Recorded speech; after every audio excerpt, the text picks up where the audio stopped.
Next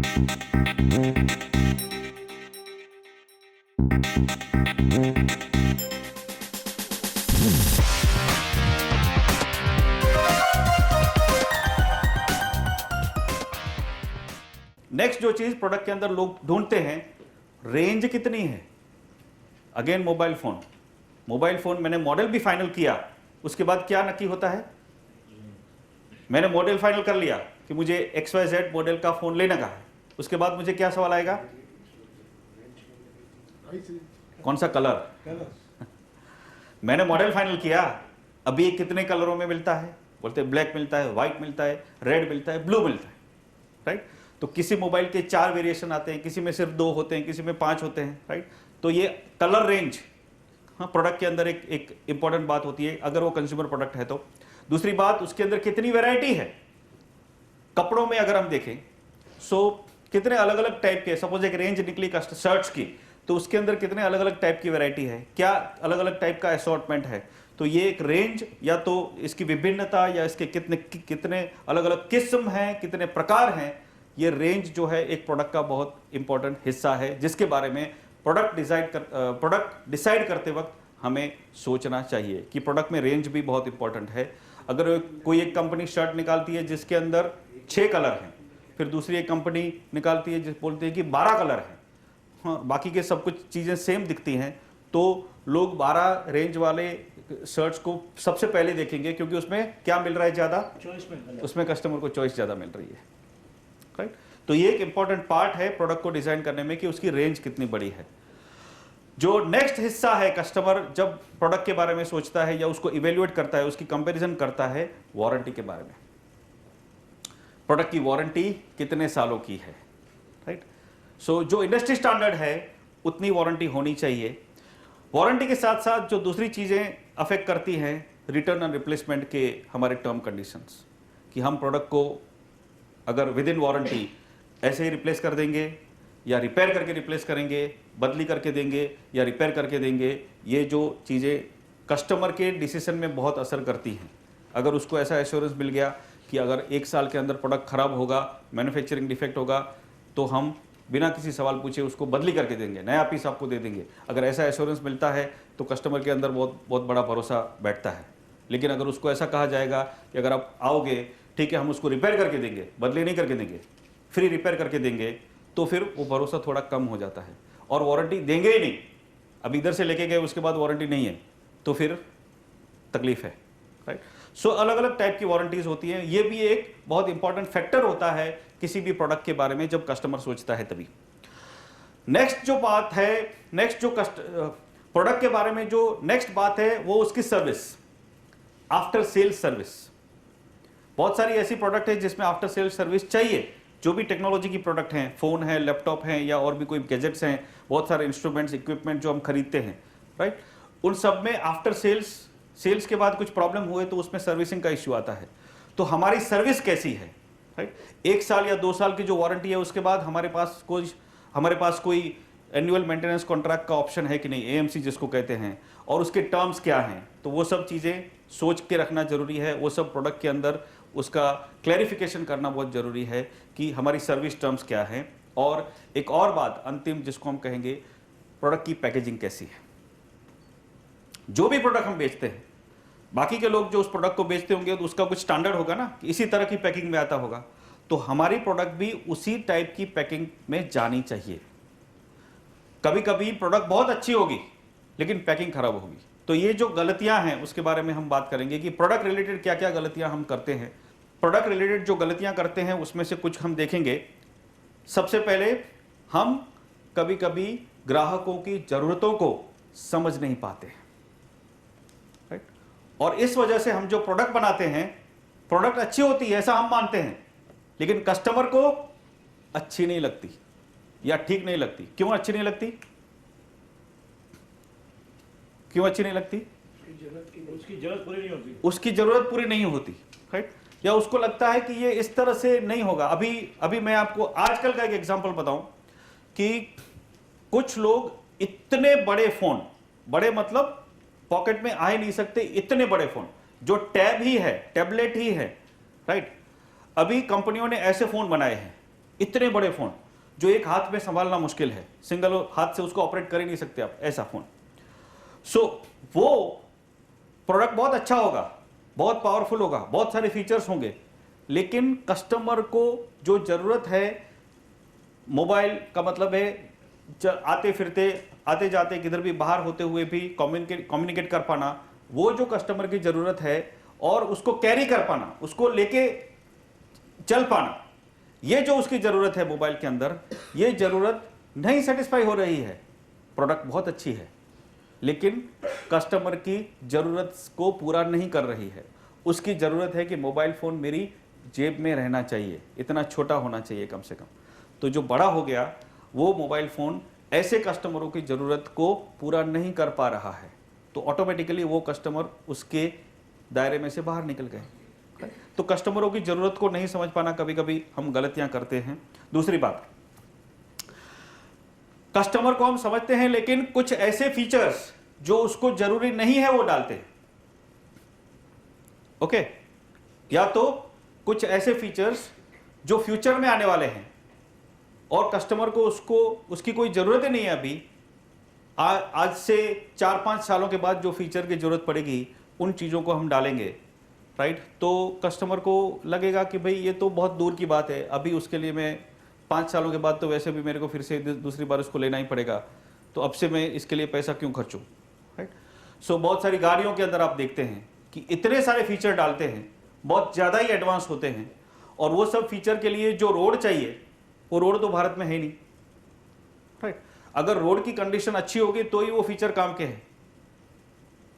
बहुत सारे navigation के टूल डालते हैं, बहुत सारे रोड सेफ्टी के टूल अंदर फैसिलिटीज डालते हैं, और फिर बोलते हैं लेकिन ये इंडिया में कुछ काम के नहीं है क्योंकि इंडिया की रोड की कंडीशन अच्छी नहीं है, राइट।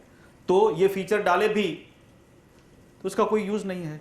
सो कंपनीज बहुत सारी ऐसी प्रोडक्ट के अंदर ऐसी चीजें डाल देती हैं जिसको कस्टमर एंगल से देखा जाए तो उसका कोई मतलब ही नहीं है, और वो फीचर डालने में, वो सब फैसिलिटीज डालने में कंपनी को बहुत खर्चा हुआ होता है, उसकी वजह से उसकी प्राइस बढ़ जाती है, और वो प्राइस पे कस्टमर उसको खरीदने के लिए तैयार नहीं होता, क्योंकि उसको जो जरूरत नहीं है वो चीज़ों के लिए उसको चार्ज किया जाता है।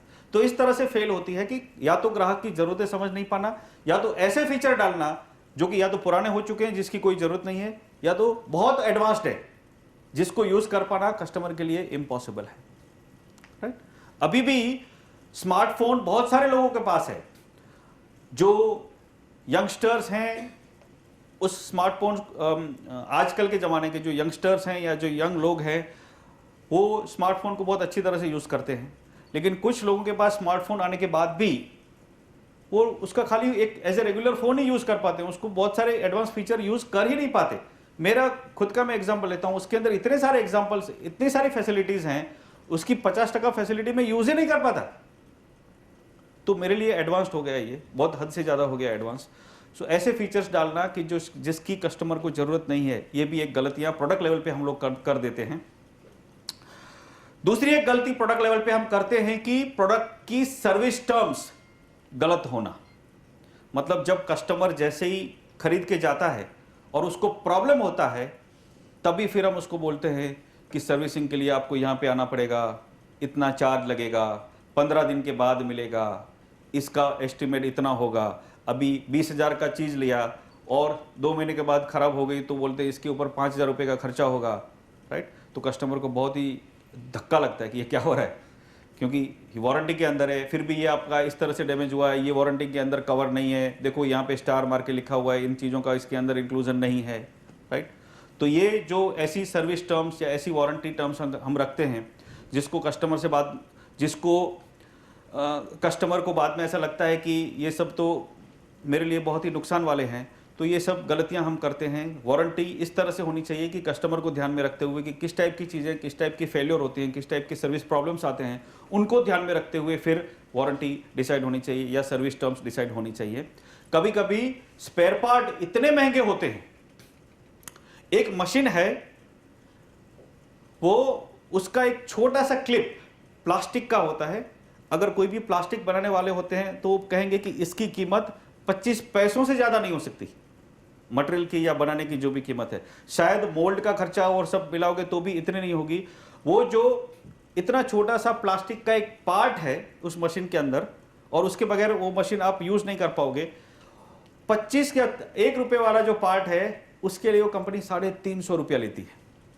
क्यों? वो बोलती है ऑस्ट्रेलिया से आता है, मिलता ही नहीं है इधर। समझे? तो कस्टमर जब एक क्लिप के लिए, और साल में 4 या 5 बार ये क्लिप टूटती है, तो उसको जब हर बार 350 रुपया चार्ज किया जाता है, वो कहते हैं ये तो फिजिकली डैमेज होता है ना, आप तो ये तो वारंटी के अंदर कवर नहीं होता। तो अनरीजनेबल स्पेयर पार्ट का प्राइस होना ये भी एक गलती है प्रोडक्ट लेवल पे। कभी कभी कुछ इंटरनेशनल कंपनियों के प्रैक्टिस आपने देखे होंगे कि प्रिंटर आपको फ्री दे देते हैं, प्रिंटर फ्री, और फिर अपने को ऐसा लगता है कि प्रिंटर तो फ्री आ रहा है, तो चार्ज कहां से ले रहे हैं? चार्ज कहां से ले रहे हैं? उसकी कार्ट्रिज इतनी महंगी होती है कि आप 1 या 2 सालों के अंदर उसकी कार्ट्रिज जितनी यूज करोगे ना, उसमें से प्रिंटर की कॉस्ट आराम से कंपनी रिकवर कर लेगी आपसे। बहुत सारे ऐसे रेजर आते हैं जिस रेजर से ज्यादा उसकी एक ब्लेड की कीमत होती है, राइट? तो ये सब जो चीजें हैं कस्टमर को नेगेटिवली इंपैक्ट करती हैं। हमको ये ध्यान में रखना चाहिए कि प्रोडक्ट बेचने के साथ साथ उसका स्पेयर पार्ट का क्या होगा, उसका सर्विस का क्या चार्ज लेंगे हम, वारंटी की क्या टर्म्स होगी। अगर ठीक नहीं रखते हैं तो कस्टमर हमसे खफा होता है, कस्टमर को अच्छा नहीं लगता, और वो हमको बैड पब्लिसिटी मिलती है, और धीरे धीरे ये सारे कस्टमर हमसे छूट जाते हैं, प्लस और 10 लोगों को बोलेंगे वो कस्टमर भी हमसे दूर चले जाएंगे, राइट? बहुत बार प्रोडक्ट में हम गलती करते हैं, पैकेजिंग गलत करते हैं। पैकेजिंग बहुत ही पुअर क्वालिटी का, जो बाकी के लोग करते हैं ऐसा नहीं करते, राइट? तो ये सब गलतियां, पैकेजिंग ठीक नहीं होना, ये भी एक गलती होती है। दूसरी एक और गलती जो होती है कि उसकी साइजेस प्रॉपर नहीं होती, या रेंज जैसा जितना चाहिए, अलग अलग टाइप की रेंज होनी चाहिए जब हम प्रोडक्ट निकालते हैं तभी, तो रेंज की, कलर की, अलग अलग टाइप के मॉडल्स, वो प्रॉपरली हम रेंज प्रॉपरली स्टडी करके नहीं निकालते हैं। क्वालिटी सही नहीं होती। अब सोच लो मैं एक ट्राउजर खरीदता हूं, सो मैं कहता हूं कि 34 की साइज के ट्राउजर दो, तो जनरली 34 की साइज के ट्राउजर मुझे हो जाते हैं, लेकिन किसी एक ब्रांड को खरीदता हूं, वो कहते हैं इसका 34 आपको नहीं फिट होगा, इसका आपको 36 लेना पड़ेगा, क्योंकि इसकी साइज अलग आती है। अभी 34 सबकी 34 होनी चाहिए, राइट? तो किसी एक कंपनी की 36 लेने का अगर ऐसा हो जाता है तो ये नॉन स्टैंडर्ड साइजेस हो गई। तो ऐसी चीजें हमको नहीं करनी चाहिए, जितना हो सके इतना, क्योंकि कस्टमर एक स्टैंडर्डाइज तरीके से फिर प्रेडिक्ट कर पाएगा ना कि मेरे को 34 की साइज का पैंट लेने का है, तो उसको ये एक्सपेक्टेशन है। उसी तरह से शर्ट की साइज या किसी और चीजों की साइजों के अंदर, मतलब ये जो हम ध्यान नहीं रखते हैं कि हम कुछ अलग टाइप की हटके साइज बनाते हैं, तो हटके साइज अगर शेल्फ के अंदर 34 के सब शेल्फ में लगे हैं, इसके अंदर आदमी देखेगा 34 की शेल्फ के अंदर ही आप अपनी पैंट साइज ढूंढने की कोशिश करेगा, और क्योंकि आपकी साइज, आपकी जो ट्राउजर बन रही है उसके साइज के हिसाब से वो 36 वाले शेल्फ में पड़ी होगी। जो 34 का कस्टमर है वो 36 वाली साइज में जाएगा ही नहीं। आप समझ रहे हो किस तरह से नुकसान हो रहा है?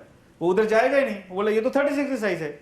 तो नुकसान किसको हो रहा है? फाइनली अपनी प्रोडक्ट को हो रहा है, राइट? सो ये गलतियां हम करते हैं जो हमको नहीं करनी चाहिए।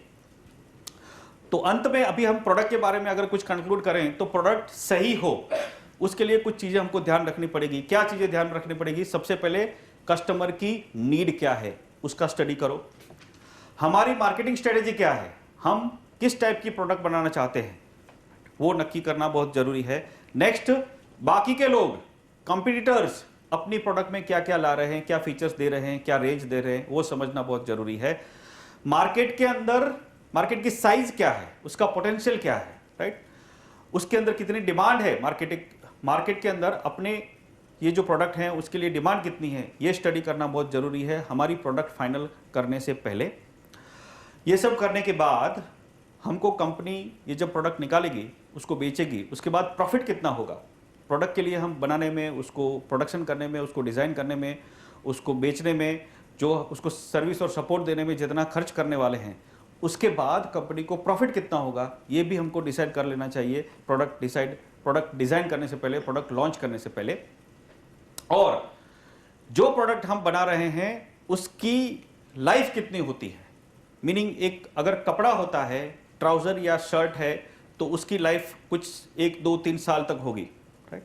उसी तरह से अगर हम कोई एक मिठाई बनाते हैं तो उसकी लाइफ कितने दिनों, कुछ दिन तक ही होगी ना, राइट। तो वो हमको समझना पड़ेगा कि हमारे प्रोडक्ट की लाइफ क्या है, उसकी लाइफ स्पैन कितने समय तक वो प्रोडक्ट जीवित रहेगी या सेलेबल रहेगी।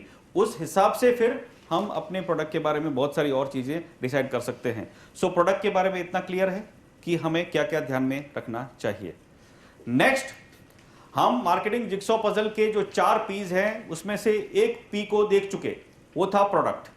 अभी दूसरा पी, प्राइस। प्राइस मतलब कि दाम या उसकी कीमत, प्रोडक्ट की कीमत जो है वो दूसरा जिक्सॉ पजल का दूसरा हिस्सा हमको फिट होना चाहिए, हमारे प्रोडक्ट के साथ साथ फिट होना चाहिए।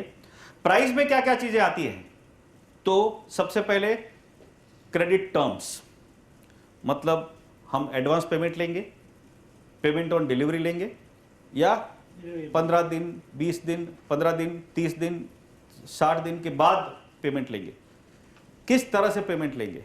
तो ये एक क्रेडिट टर्म प्राइस का इंपॉर्टेंट हिस्सा है। दूसरी बात, उसकी लिस्टेड प्राइस क्या है, कंपनी की लिस्टेड प्राइस क्या है, प्रोडक्ट की लिस्टेड प्राइस क्या है। बहुत सारी प्रोडक्ट लिस्ट प्राइस के ऊपर ही बिकती हैं। फॉर एग्जांपल मेडिसिन, दवाई के ऊपर जो लिखा रहता है एमआरपी जिसको कहेंगे, उसी प्राइस पे बिकेंगी। कुछ प्रोडक्ट ऐसी हैं जो कभी भी लिस्ट प्राइस पे नहीं बिकती। फॉर एग्जांपल लोकल, कोई भी लोकल पार्ट्स बोलो या लोकल साबुन या लोकल क्रीम, ओके, वो एमआरपी पे नहीं बिकती। बहुत कुछ ऐसी फेमस प्रोडक्ट है, मतलब जिसपे लिखा होगा ना उससे 20% भाव में मिलेगी आपको, ऐसी चीजें हैं कुछ। उस पे ऊपर जो एमआरपी वगैरह लिखा होगा, लिस्ट प्राइस लिखा होगा, 100 रुपए लिखा होगा, तो आपको दुकान वाला 20 रुपए में ही देगा सीधा। ऐसी कौन सी चीजें देखी आपने? नमक, पटाखे, पटाखे, फायर क्रैकर्स। फायर क्रैकर्स के ऊपर कुछ प्राइस लिखी रहती है, प्राइस आप देखोगे तो डर जाओगे डर जाओगे कितना रुपया लिखा है। लेकिन दुकान वाला डर के भी मतलब हमसे वो प्राइस लेगा नहीं, 100 रुपये लिखा होता है, वो कोटी करेगा 20 रुपया 25 रुपया सीधा। तो अपने को मिलता है, अपने को लगता है सस्ते में मिल गया, सस्ते में नहीं, उसकी कीमत वही है। तो लिस्ट प्राइस क्या होगी, राइट। तो डिपेंडिंग अपॉन कि क्या रेगुलेशंस हैं, क्या रूल्स हैं, एमआरपी के रूल्स अगर स्ट्रिक्ट हैं तो हमको उसी तरह से उसकी लिस्ट प्राइस रखनी पड़ेगी, और अगर नहीं है तो अलग तरीके से उसको लिखा जाएगा। तो लिस्ट प्राइस एक प्राइसिंग का बहुत इंपॉर्टेंट, क्योंकि कभी कभी जो 100 रुपया देख के पटाखा खरीदने का सोचेगा वो डर जाएगा, बोला 100 रुपये का लेने का नहीं अपने को, जब तक वो पूछेगा नहीं तब तक। खाली प्राइस देख के अगर लेगा तो डर जाएगा ना वो, क्योंकि बहुत ज्यादा प्राइस लिखी है इसके ऊपर तो, राइट। सो हम लिस्ट प्राइस क्या रखेंगे, ये एक इंपॉर्टेंट डिसीजन होता है अपने प्रोडक्ट के बारे में। फिर हम कितना डिस्काउंट देंगे, कस्टमर लेवल पे कुछ डिस्काउंट देंगे या रिटेलर लेवल पे कुछ डिस्काउंट देंगे, उसको कमीशन देंगे, उसको मार्जिन देंगे, या होलसेलर लेवल पे क्या डिस्काउंट देंगे, ये भी हमको तय करना बहुत जरूरी है। अगर हम प्रोडक्ट बना रहे हैं तो उसमें कितना मार्जिन, कितना अलाउंस रखेंगे कि बीच बीच में 2 या 5% हम अलग अलग रीजन से उसको और भी डिस्काउंट दे सकते हैं, और भी उसको एडिशनल कुछ कमीशन दे सकते हैं, ऐसा कुछ अलाउंस होगा कि नहीं। ये भी प्राइसिंग के लिए एक इम्पॉर्टेंट थॉट होता है, एक सोचने का एक एरिया है प्राइसिंग के लिए, कि इसके बारे में भी सोच होनी बहुत ज़रूरी है। फिर कितने समय के अंदर पेमेंट करना होगा, सो इंस्टेंट पेमेंट करना होगा या 2 महीना, 3 महीना, एक महीना, कितने हम क्रेडिट पीरियड क्या देंगे, राइट, पेमेंट पीरियड जिसको कहेंगे, ये भी एक इंपॉर्टेंट क्राइटेरिया है। दाम, प्राइस फिक्स करने में हम क्या गलतियां करते हैं। एक गलती ये करते हैं कि हम प्रोडक्ट की कीमत या तो बहुत ज्यादा रख देते हैं या तो बहुत कम रख देते हैं, बराबर। अभी ज्यादा रख देते हैं तो हमको मालूम है रिजल्ट क्या होगा, रिजल्ट क्या होगा, सेल कम होगा, राइट। लेकिन अगर हमने प्राइस कम रख दी तो क्या होगा, सेल ज्यादा होगा, लेकिन क्या होगा, लेकिन फाइनली लॉस होगा, फाइनली लॉस होगा।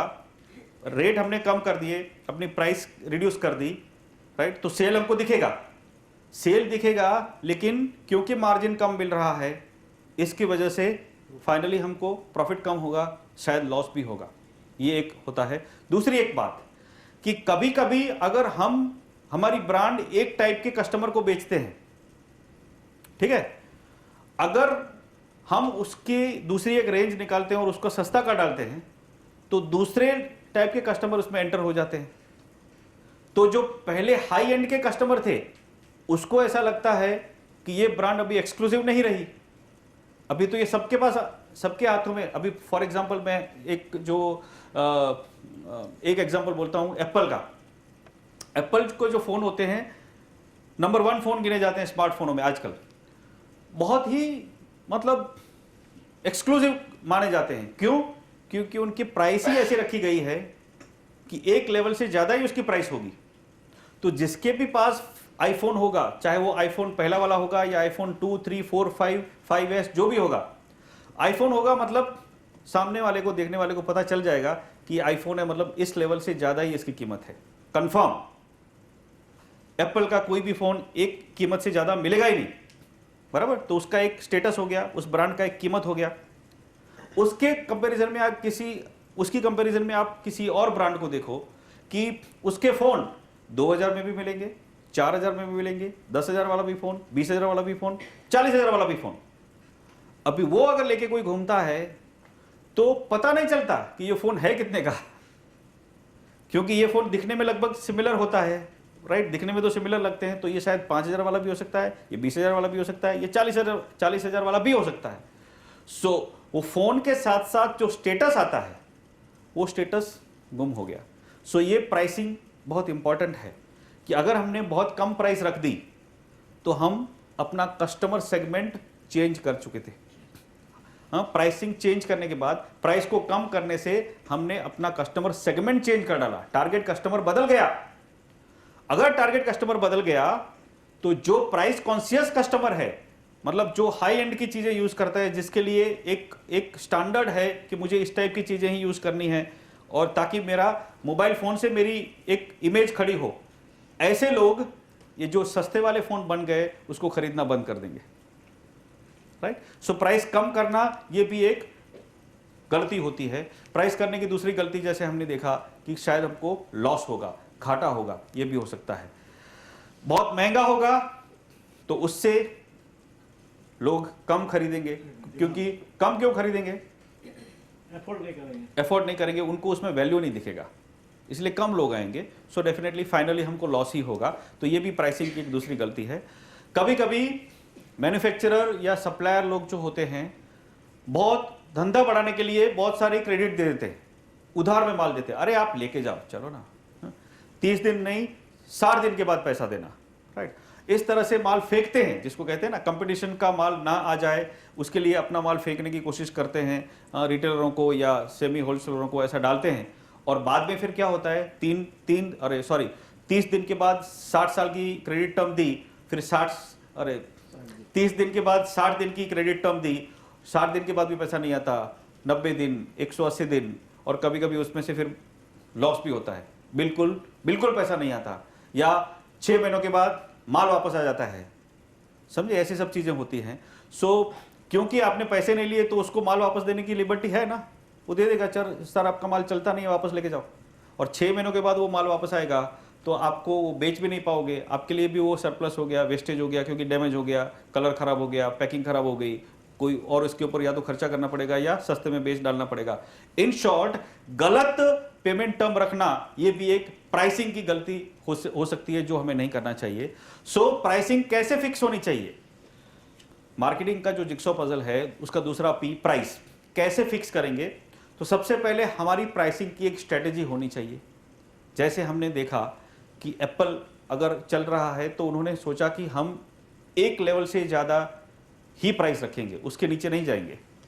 तो ये एक स्ट्रेटेजी है, ये एक स्ट्रेटेजी है। उसका कोई और कॉम्पिटिटर है, इंडियन मैन्युफैक्चरर है, वो ऐसा कहते हैं कि इसी टाइप के फोन हम 8-10 हज़ार के अंदर बेचेंगे, लेकिन क्वांटिटी में बेचेंगे। तो ये एक दूसरी प्राइसिंग स्ट्रेटेजी है, राइट। सो हमारी प्रोडक्ट के लिए भी हम ऐसा सोच सकते हैं कि हमारी प्राइसिंग स्ट्रेटेजी क्या है, डिपेंडिंग अपॉन हमारा कस्टमर कौन है। अगर हम शर्ट बनाते हैं तो शर्ट 50 रुपए का भी बन सकता है, बिक सकता है, 500 रुपए का भी बिक सकता है, 2000 का भी बिक सकता है, 5000 का भी बिक सकता है। हम कौन सा शर्ट बनाएंगे ये किसके ऊपर डिपेंड करेगा? कस्टमर रेंज, हमारे टारगेट कस्टमर के ऊपर। सो हमारे टारगेट कस्टमर के ऊपर डिपेंड करेगा और वहां से हमारी प्राइसिंग स्ट्रेटेजी डिसाइड होगी। प्राइसिंग स्ट्रेटेजी डिसाइड करने का एक दूसरा भी तरीका है कि हम मार्केट में जब एंट्री ले रहे हैं तब हम अलग तरीके से उस चीज़ को प्राइस करते हैं, उसकी प्राइस अलग तरीके से रखते हैं। और जैसे ही हमने कुछ नई प्रोडक्ट निकाली जो किसी और कंपटीटर ने अभी तक नहीं निकाली है, अगर वो एकदम रिवॉल्यूशनरी नई प्रोडक्ट है, नई नई बातें हैं उसके अंदर, तो बहुत सारे कस्टमर उसको खरीदने की कोशिश करेंगे। देखो नए नए फ़ोन जब आते हैं ना, जो पहली बार उसकी प्राइस हाई रखी जाती है, बहुत हाई, तो पहले कुछ ऐसे कस्टमर हैं जो हमेशा लेटेस्ट फ़ोन ही लेते हैं। तो ऐसे जो कस्टमर वो उसको प्राइस प्रीमियम देते हैं, वो हाई प्राइस दे देते हैं, 40,000 का 50,000 देना पड़े तो वो देगा, लेकिन उसको नया वाला फ़ोन चाहिए। तो पहले 6 महीने कंपनी उसकी प्राइस हाई ही रखेगी, 50,000 ही रखेगी। तो पहले 6 महीने में उसको कहते हैं स्किमिंग, कि मलाई जिसको कहते हैं ना, मलाई ले लेने के लिए, कि ऐसे लोग जो हैं जो हाई प्राइस के कस्टमर होते हैं उनको बेचने के लिए कंपनी पहले हाई प्राइस रखती है। और 6 महीनों के अंदर बाकी के कंपटीटर भी उसी टाइप की प्रोडक्ट लेके आते हैं और वो सस्ते वाले होते हैं।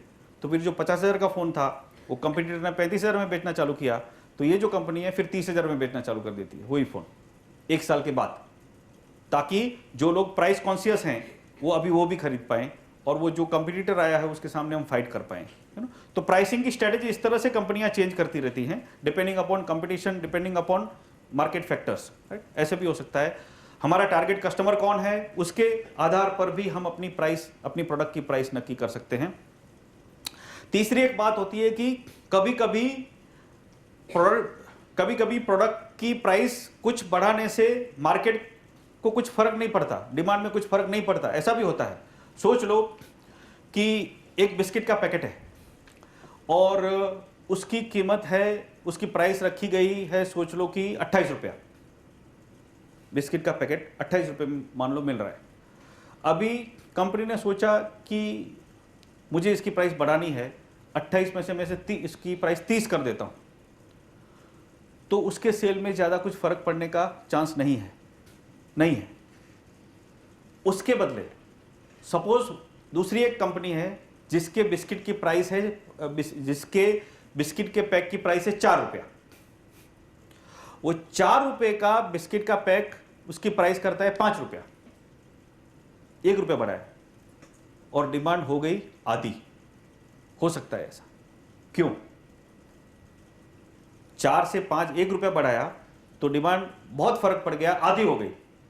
28 का 30 रुपया किया, 2 रुपया बढ़ाया, डिमांड में कुछ फर्क नहीं पड़ा, क्यों? 4 रुपये वाला जो कस्टमर है वो 5 अफोर्ड नहीं कर सकता। यस, देखो दोनों बातें सही है। 28 रुपये वाला जो प्राइस था, 28 रुपये के ऊपर 2 रुपया, मतलब कितना? हार्डली 3, 4, 5 टका, बहुत नॉमिनल इंक्रीमेंट हुआ। और 28 रुपये का बिस्किट खरीदने वाला जो कस्टमर है उसके लिए 28 रुपया और 30 रुपये में ज़्यादा फर्क नहीं है, वो एफोर्ड कर सकता है। तो वहां पे वो जो प्राइस है वो इलास्टिक प्राइस है, थोड़ा बहुत बढ़ गया तो कुछ फर्क नहीं पड़ेगा। लेकिन 4 रुपये वाला बिस्किट अगर 5 रुपया होने लगा, वो जो कस्टमर है वो 25 टका भाव बढ़ गया, ऐसा देखा जाए तो। और उस कस्टमर के लिए 4 की जगह पे 5 रुपया देना बहुत अहम हो जाता है। सो यहां पे प्राइस इलास्टिक नहीं है, मतलब प्राइस हम इस तरह से बढ़ा या कम नहीं कर सकते, राइट। तो ये हमें समझ लेना जरूरी है कि हमारा प्रोडक्ट क्या है, उसका कस्टमर कौन है, उसके लिए प्राइस कितनी इंपॉर्टेंट है, और उसको कहते हैं प्राइस की इलास्टिसिटी। जैसे इलास्टिक को एक लेवल तक आप खींच सकते हो ना, सो प्राइस को आप एक लेवल तक कम या ज़्यादा कर सकते हो। कितना हजम कर पाएगी मार्केट, कस्टमर का जो ग्रुप है आपकी प्राइस का कितना इजाफा, कितना इंक्रीमेंट हजम कर जाएगा और डिमांड को कुछ असर नहीं करेगा, ये डिसीजन आपको लेना है आपकी प्रोडक्ट की प्राइस इलास्टिसिटी को देखते हुए कि कितनी इलास्टिक है प्राइस, डिमांड को कितना असर नहीं करेगी। क्लियर? इसके बाद हम अपनी प्राइस नक्की करेंगे किसके आधार पे? अपने कंपटीटर्स के आधार पे, और लोगों की प्रोडक्ट की प्राइस क्या है इसके ऊपर हमारी प्राइस नक्की होगी। प्राइस नक्की करने का एक और क्राइटेरिया होता है, हमको कॉस्ट कितनी लगती है, उस प्रोडक्ट को बनाने में खर्चा कितना लगता है, right. So that is one more criteria जिसके ऊपर से हमारी प्रोडक्ट की प्राइस नक्की करनी चाहिए। और अंतिम एक क्राइटेरिया है जिसको हम कहेंगे कि कुछ ऐसी प्रोडक्ट हैं जिसके ऊपर गवर्नमेंट के रूल्स हैं, लाइक मेडिसिन्स, कि कुछ ऐसी मेडिसिन्स हैं जिसकी प्राइस इससे ऊपर हो ही नहीं सकती, राइट। कुछ ऐसी और भी प्रोडक्ट हैं कि जिसके ऊपर एक सीलिंग लगी हुई है कि इसका रेट इससे ज़्यादा नहीं हो सकता। अगर ऐसा है तो भी हम उसको नहीं, प्रोडक्ट को ज़्यादा इतना महंगा बना सकते। और उसी तरह से कुछ सोसाइटी के कुछ नॉर्म्स हैं, कुछ एक्सपेक्टेशन है कि कुछ प्रोडक्ट जो है इसकी प्राइस इतनी ही हो सकती है, इससे ज़्यादा नहीं हो सकती, राइट। सो वो भी हमको ध्यान में रखते हुए प्राइस रखनी चाहिए। तो प्राइस किस तरह से डिसाइड होता है उसके बारे में हमने ये बात देखा। किस तरह से प्रोडक्ट की ज़रूरत लोगों को समझाई जा रही है। प्रोडक्ट क्या है? आयोडेक्स। ज़रूरत क्या है? किस ज़रूरत को फुलफिल करती है? पेन। कौन सा pain? Stiff back pain. Stiff मतलब जो अकड़ जाती है हमारी कमर, जिसकी वजह से हम 500 रुपए की नोट भी नहीं उठा पाते, राइट? समझे ना? तो